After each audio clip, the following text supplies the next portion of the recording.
जय श्री कृष्णा। आइए सुनते हैं योगिनी एकादशी व्रत कथा।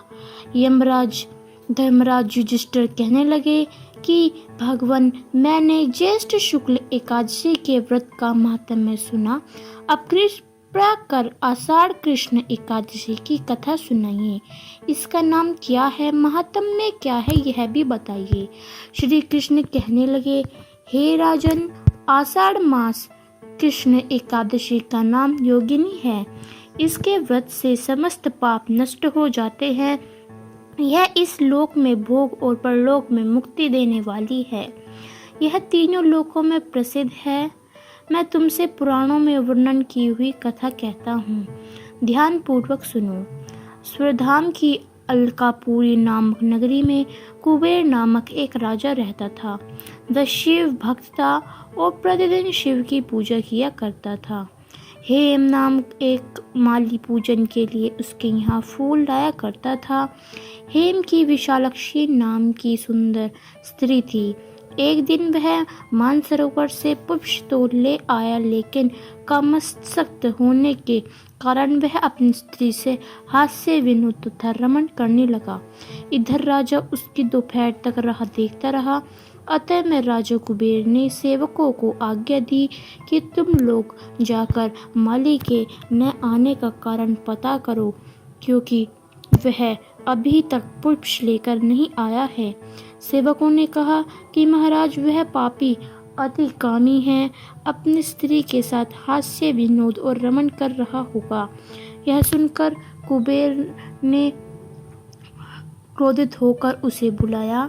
हेम माली राजा के भय से कांपता हुआ उपस्थित हुआ। राजा कुबेर ने क्रोध में आकर कहा, अरे पापी नीच कामी, तूने मेरे परम पूजनीय ईश्वरों के ईश्वर श्री शिव जी महाराज का अनादर किया है। इसलिए मैं तुझे श्राप देता हूँ कि तू स्त्री का वियोग सहेगा और मृत्यु लोक में जाकर कोढ़ी होगा। कुबेर के श्राप से हेम माली का स्वर्ग से उत्पतन हो गया और वह उसी क्षण पृथ्वी पर गिर गया। भूतल पर आते ही उसके शरीर में श्वेत कोढ़ हो गया। उसकी स्त्री भी उसी समय अंतर्धान्य हो गई। मृत्युलोक में आकर माली ने महान दुख भोगे।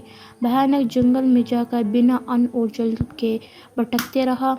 रात्रि को निंद्रा भी नहीं आती थी, परंतु शिवजी की पूजा के प्रभाव से उसको पिछले जन्म की स्मृति का ज्ञान अवश्य हुआ।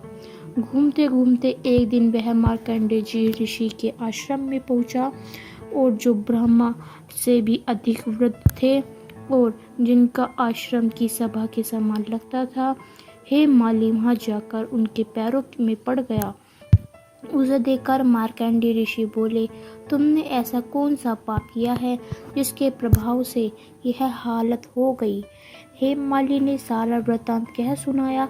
यह सुनकर ऋषि बोले, निश्चित ही तूने मेरे सम्मुख सत्य वचन कहे हैं, इसलिए तेरे उद्धार के लिए मैं एक व्रत बताता हूँ। यदि तू आषाढ़ मास के कृष्ण पक्ष की योगिनी नामक एकादशी का विधि पूर्वक व्रत करेगा तो तेरे सारे पाप नष्ट हो जाएंगे। यह सुनकर हेम माली ने अत्यंत प्रसन्न होकर मुनि को साष्टांग प्रणाम किया।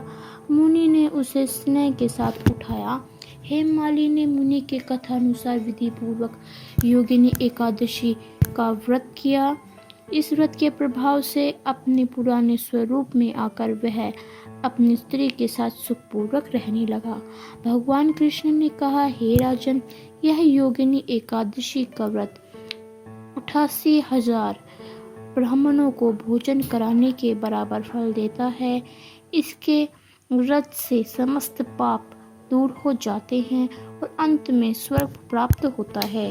तो दोस्तों, आपको हमारी यह योगिनी एकादशी की व्रत कथा कैसी लगी, हमें कमेंट करके अवश्य ही बताइएगा। जय श्री